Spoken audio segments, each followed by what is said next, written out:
ஸ்ரீ குருவாயூரப்பன் திருவடிகளே சரணம். 5வது தசகத்தில் 5வது ஸ்லோகம். முதல்ல வார்த்தைகளை பிரித்து சொல்லலாம், பிறகு ஒவ்வொரு வரியும் சேர்த்து சொல்லலாம். தத்ராசௌ திரிகுணாத்மகோபி ச மகான். தத்ராசௌ திரிகுணாத்மகோபி ச மகான்.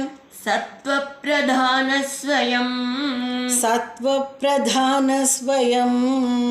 ஜீவேஸ்மின் கலு நிர்விகல்பமஹமிதி.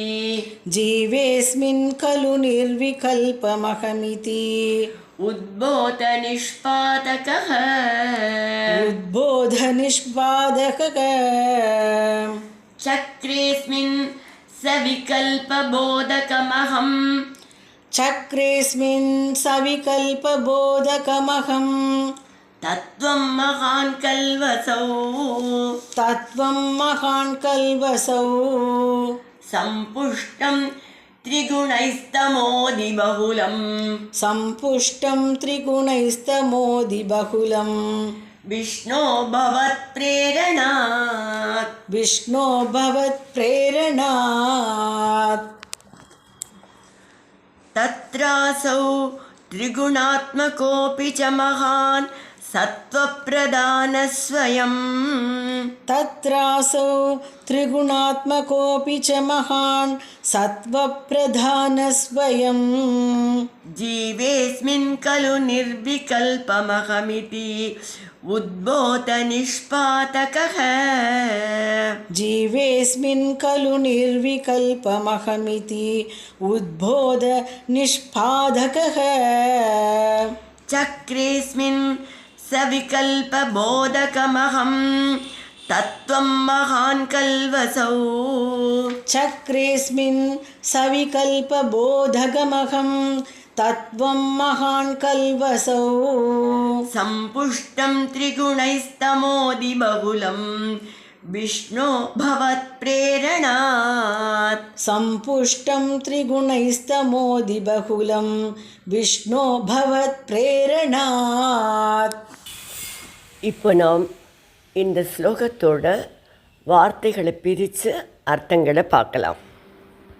தத்ராசௌ சிருஷ்டியின் இந்த நிலையில், அதாவது மாயையால் மகான் என்கிற மகத்தத்துவம் படைக்கப்பட்ட நிலையில், மகான் திரிகுணாத்மகோபிச்ச 3 குணங்களின் உருவமாக மகான் இருந்தது.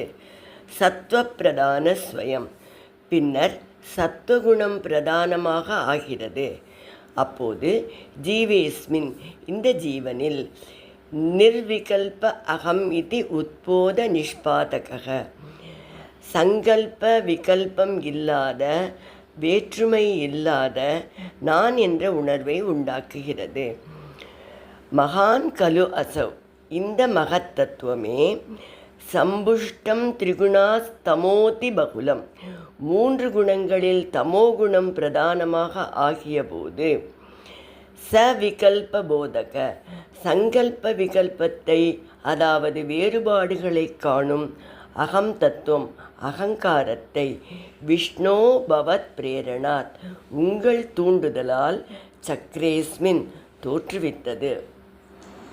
இப்போ இந்த ஸ்லோகத்தை முழுவதுமாக பாராயணம் பண்ணி இதோட முழு அர்த்தத்தையும் பார்க்கலாம்.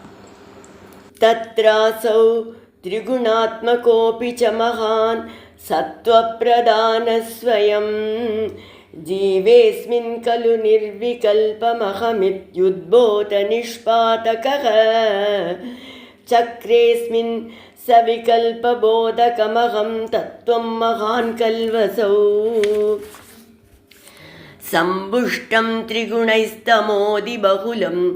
விஷ்ணோ பவத் பிரேரணாத்.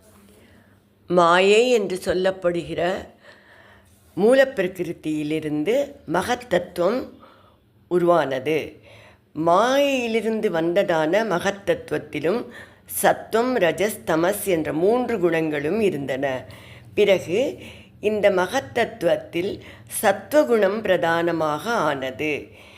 இதனால் சங்கல்ப விகல்பங்கள் அதாவது வேறுபாடுகள் இல்லாத நான் என்ற உணர்வுள்ள சமஷ்டி ஜீவன் உருவாகிறது. இதற்கு அடுத்த நிலையில் தாமச குணம் பிரதானமாக ஆகி அப்போது பேத உணர்வுள்ள, அதாவது நான் மனிதன், நான் மிருகம் என்ற அகங்காரத்தை உண்டாகிறது. விஷ்ணுவே, இவை யாவும் உங்கள் பிரேரணையால் நடக்கிறது என்று கூறுகிறார்.